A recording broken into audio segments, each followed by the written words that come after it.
ఇంకా మళ్ళీ మనం బీహార్కి వెళ్ళిపోదాము. బీహార్లో ఇప్పుడు స్ట్రాటజీస్ మహాగఠబంధన్ ఓట్ చోరీ అంశం తీసుకోవటం జరిగింది, లేకపోతే అక్కడ ఉన్న కులాలని మతాలని ప్రభావితం చేయడానికి కానీ అక్కడ డిప్యూటీ సీఎం క్యాండిడేట్ను ముందుగానే ప్రకటించడం జరిగింది. ఇవన్నీ స్ట్రాటజీస్ అసలు ఏవి కలిసి రాలేదు. ఇప్పుడు కాంగ్రెస్కి సీట్లు చూసినా కానీ ఐదు సీట్లలోనే ఉంది ఇప్పుడు కాంగ్రెస్ ఇప్పటి వరకు అయితే. అవునండి, బీహార్లో ముందే మనం ఇంతకుముందు చర్చించినట్టు ఇంటికో ఉద్యోగం అన్నా కానీ నమ్మలేదండి, 30,000 అన్నా కానీ నమ్మలేదు. ఆల్రెడీ 10,000 ఇచ్చిన దానికి చాలా వాళ్ళు కృతజ్ఞత ఉన్నారు, అదే కంటిన్యూ అవుతుంది అని ఉన్నారు. ఇంకా బీహార్లో ఇప్పుడు వచ్చిన పల్స్ రిపోర్ట్ ప్రకారం చూసుకుంటే నితీష్ గారు 2027 వరకు ముఖ్యమంత్రిగా ఉంటారండి. తర్వాత వచ్చిన ప్రెసిడెంట్ ఎలక్షన్ ఉంటుంది. మా అంచనా ప్రకారం వచ్చే ప్రెసిడెంట్ ఎలక్షన్ 2027 జూన్లో అలా ఉంటుందండి.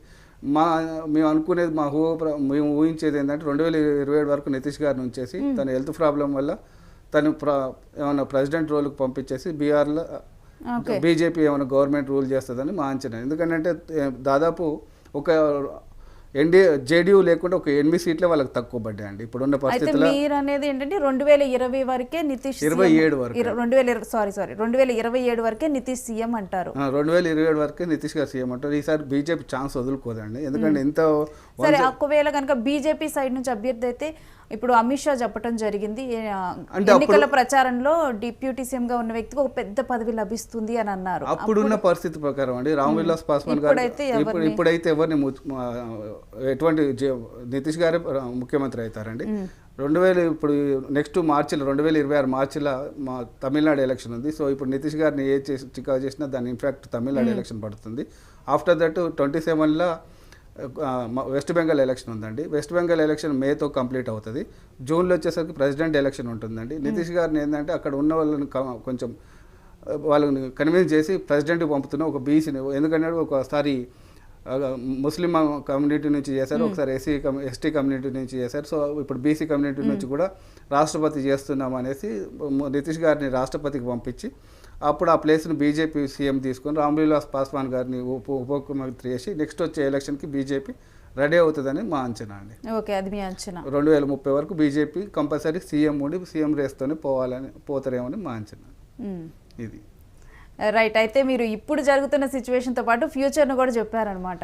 అంటే వచ్చిన మెజార్టీని బట్టి మనం అనుకునే అంచనా అండి, ఎందుకంటే బీజేపీ వన్ సైడ్ ఇంత శాతం. అండ్ ఇంకొకటి ఏంటంటే మీరు సర్వే చెప్పినప్పుడు గుర్తుంది, ఇప్పుడు 2 పార్టీల్లో ఏ పార్టీకైనా కూడా ఒక మైనస్ అనేది ఉంటుంది. ఇప్పుడు మనం ఇక్కడ ఎన్డీఏలో చూసుకుంటే కనుక నితీష్ అభ్యర్థి మైనస్. నితీష్ అభ్యర్థి మైనస్ కదండి, నితీష్ అభ్యర్థి ప్లస్ అండి. అక్కడ కాంగ్రెస్ మైనస్, ఇక్కడ నితీష్ మైనస్ అవుతాడని అందుకే అనౌన్స్ చేయలేదని అన్నారు. నితీష్ మైనస్ అవుతాడు అనుకుంటానికి ఫస్ట్ కారణం ఏంటంటే నితీష్ మైనస్ కాదండి. ఎప్పుడైనా కానీ ముందే సీఎం అభ్యర్థి అనౌన్స్ చేస్తే ఇప్పుడు సపోజ్ బీజేపీ 86 సీట్లు వచ్చినాయండి, ఆ బీజేపీ తరపున నిలబడ్డ అభ్యర్థులు ఉంటారు. నితీషే ముఖ్యమంత్రి అనుకుందాము, అక్కడ ఉన్న క్యాడర్ కానీ ఏది కానీ మనం ఎంత కష్టపడ్డా కానీ నితీషే సీఎం అవుతారు కదా, మనకి ఎందుకు అంత కష్టపడ్డా అనేది ఒక నైరాశ్యంగా పోతారు. ఇప్పుడు అనౌన్స్ చేయలేదు కాబట్టి వాళ్ళు ఆ రకంగా పోరాడారు, 86 సీట్లు వచ్చాయి. సో వాళ్ళకి ఇప్పుడు కూడా ఒక హోప్ ఉంటుంది మా బీజేపీ తరపున ముఖ్యమంత్రి అవుతారేమో అనేసి. సో నేను ఇప్పుడైతే డిస్టర్బ్ చేసుకుంటారు అనుకోవట్లేదు. 2027 వరకు వేచి చూస్తారు. ఈ 2 రాష్ట్రాల ఎలక్షన్లలో కంప్లీట్ అయినాక నెక్స్ట్ 27 నుంచి మళ్ళీ 30 అంటే 3 సంవత్సరాలు మంచి పీరియడ్ బీజేపీ సరిపోతుంది అనేసి బీజేపీ కూడా అంత తొందర నిర్ణయం తీసుకోదు. ఎందుకంటే సెంటర్లో నితీష్ సపోర్ట్ కూడా చాలా అవసరం అండి. స్టేట్లో బీజేపీకి నితీష్ ఎట్లనో సెంటర్లో బీజేపీకి నితీష్ కూడా అంతే అవసరం. అంటే ఇప్పుడు ఈ బీహార్ ఎన్నికలకు బీజేపీ ఏదైతే ఎత్తుగడలు కానీ లేకపోతే ఒక ఇంటెలిజెంట్ స్ట్రాటజీస్ ఫాలో అయిందో అవన్నీ కూడా బీజేపీకి వర్కౌట్ అయ్యాయని చూడాలా. ఎందుకంటే అక్కడ సింగర్ ఒక అమ్మాయి ఉంటుంది, ఆ అమ్మాయిని అలీనగర్ నియోజకవర్గం నుంచి దించడం, ఆ అమ్మాయిని. సో ఇలాంటివన్నీ కూడా స్ట్రాటజీస్ బాగా రాసుకున్నారు. ప్రతి మైక్రో లెవెల్ ప్రతిదీ బీజేపీ ప్రతి 360 డేస్ మీ ఎలక్షన్ ఇయర్లోనే ఉంటుందండి. కాంగ్రెస్ లెక్క రాగానే 6 నెలల ముందు పోరాటం అలా ఉండదు. 365 రోజులు ఎలక్షన్లో ఎట్లా పోటీ చేయాలి, విన్ ఆర్ లెర్న్, అంటే అక్కడ గెలవాలి, అక్కడ ఏదన్నా మనం నేర్చుకోవాలి.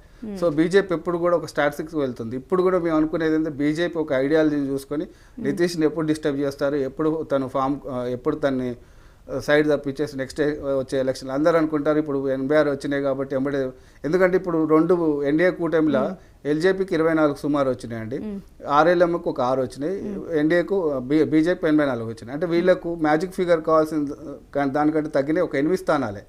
8 స్థానాలు ఇంత వేవుల బీజేపీ చీల్చడం అనేది పెద్ద ఇబ్బంది ఏం కాదు. సో ఇప్పుడు ఒకళ్ళు ఎవరైనా వచ్చినా కానీ చీల్చి షిండే ఎవరైనా జేడీఓలో షిండే తయారైనా కానీ ఇప్పుడైతే వాళ్ళని డిస్టర్బ్ చేయదని అనుకుంటున్నాం. జేడీని డిస్టర్బ్ చేయకుండా 2027 ప్రెసిడెంట్ ఎలక్షన్ వచ్చినప్పుడు తనకు అది ఆఫర్ చేసి బీఆర్ని తీసుకుంటుందని మా అంచనా. ఓకే.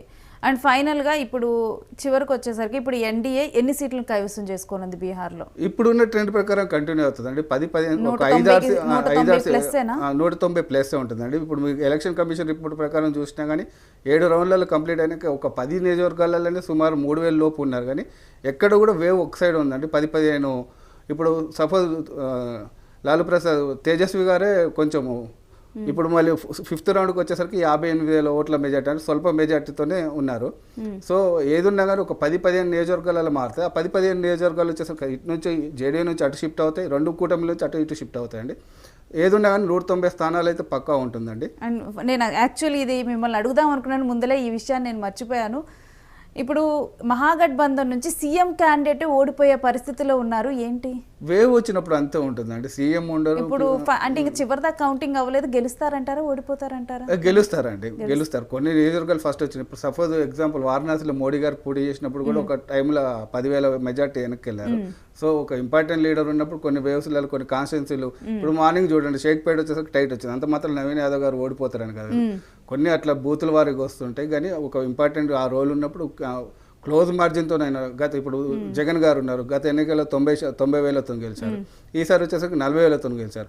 గెలవడం పక్కా ఉంటుందండి. కొంచెం వేవ్ తగ్గుతుంది, కొంచెం కాంపిటీషన్ అనిపిస్తుంది. కానీ అంత పెద్ద లీడర్లు ఎప్పుడు కూడా అంత ఈజీగా ఓడిపోరు.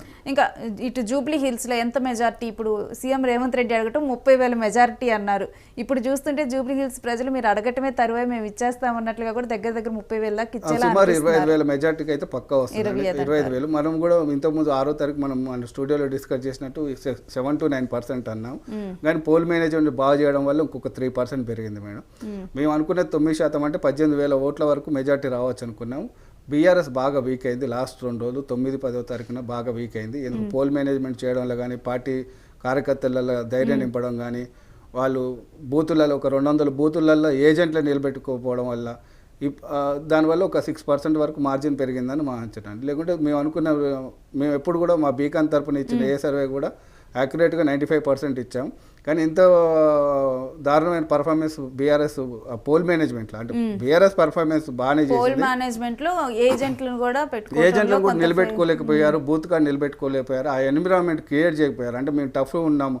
ఎప్పుడైనా కానీ లోపలికి ఓటర్కి వెళ్ళేటప్పుడు ఆ ఎన్విరాన్మెంట్ చూసుకొని వెంబడే అనుకుంటాడు అంటే ఎటు వే ఉందనేసి పడుతుందండి. ఇప్పుడు ఈవెన్ మీరు బీఆర్లో చూడండి, ప్రశాంత్ కిషోర్ గారు రోల్ 6% ఉంటుంది అనుకున్నాం.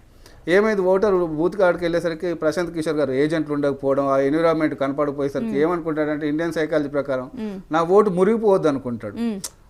మంచోడికి వేద్దామా చెడ్డోడికి వేద్దామా అనేది ఫస్ట్ కంటే నా ఓటు మురిగిపోవద్దు అనుకుంటే ఎవరు గెలుస్తారో వాళ్ళకే ఇస్తారు ఓటర్లు. సో మనకి ఎక్కడ ఇండిపెండెన్స్ ఇంతమంది ఉన్నా కానీ ఎక్కడ కూడా 5,000 కూడా ఇండిపెండెన్స్ అందరికి కలిపి రాలేదు. దాంట్లో మంచోళ్ళు ఉండొచ్చు, చెడోళ్ళు ఉండొచ్చు, నోటా ఉండొచ్చు, ఈవెన్ నోటా కానీ వేయవచ్చు. వీళ్ళందరికీ నచ్చింది కాదు కదా, కానీ వేయరు. తను ఓటేసిన అభ్యర్థి గెలవాలి అంతే. ఆయన ఫీలింగ్ సైకలాజికల్గా ఓటర్ ఫీలింగ్ అట్లా. సో బీఆర్లో కూడా అదే అయిందండి. ప్రశాంత్ కిషోర్ గారు రోల్ లేకపోవడానికి కారణం ఏంటంటే ఓటర్ తన ఓటు మురిగిపోవద్దు అనుకున్నారు, అలానే వేశారు. జూబ్లీస్లో కూడా అలానే ఆ ఎన్విరాన్మెంట్. అంటే ఇప్పుడు దాకా వస్తున్న వార్త ప్రకారం ప్రశాంత్ కిషోర్ ఒక 2 స్థానాల్లో కొంచెం ఆధిక్యంలో ఉన్నారని అది కూడా క్యాండిడేట్ని బట్టి కట్ చేస్తారా లేదా ఈసారి? లేదండి, అది కూడా నేను ఆ 2 స్థానాలు మేము ఇచ్చినప్పుడు కూడా రిపోర్ట్లో 0-3 అని ఇచ్చాం. 0-3 అని ఇచ్చాం. ఆ 0-3 కూడా మేము ప్రశాంత్ కిషోర్ గారిని నమ్మి ఇవ్వలేదండి. ఆ 2 స్థానాలలో కాంగ్రెస్ అంటే ఇప్పుడు మనకు తెలంగాణలో ఉంది ఇంద్రకిరణ్ రెడ్డి గారు బీఎస్పీ తరపున పోటీ చేస్తారు. తెలంగాణలో బీఎస్పీ లేదు. అక్కడ క్యాండిడేట్కి వివిధ పార్టీలలో టికెట్ ఇవ్వకపోవడం వల్ల ఆ ప్రశాంత్ కిషోర్ పార్టీ గారి సింబల్ తీసుకొని పోవడం వల్ల క్యాండిడేట్ వల్ల వచ్చిన ఆ హైప్ తప్ప నేను ప్రశాంత్ కిషోర్ గారి వల్ల కూడా ఆ 3 స్థానాలలో కూడా గెలుస్తుందని ఏ రోజు కూడా ఊహించలేదండి. ఒకసారి వర్మ గారు మనం కంటిన్యూ చేద్దాము. ఇంకో ప్రశ్న ఉంది. ఇప్పుడు ప్రజెంట్ అయితే